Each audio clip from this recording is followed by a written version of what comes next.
আসসালামু আলাইকুম। সবাই কেমন আছেন? আশা করছি সবাই ভালো আছেন। আমরাও আল্লাহর রহমতে সবাই ভালো আছি। আমরা যে যেখানে আছি সবাই যাতে ভালো থাকতে পারি সেটাই বড় পাওনা আল্লাহর কাছে।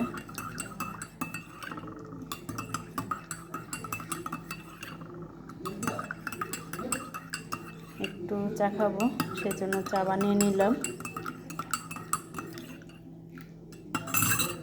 হয়ে গেল।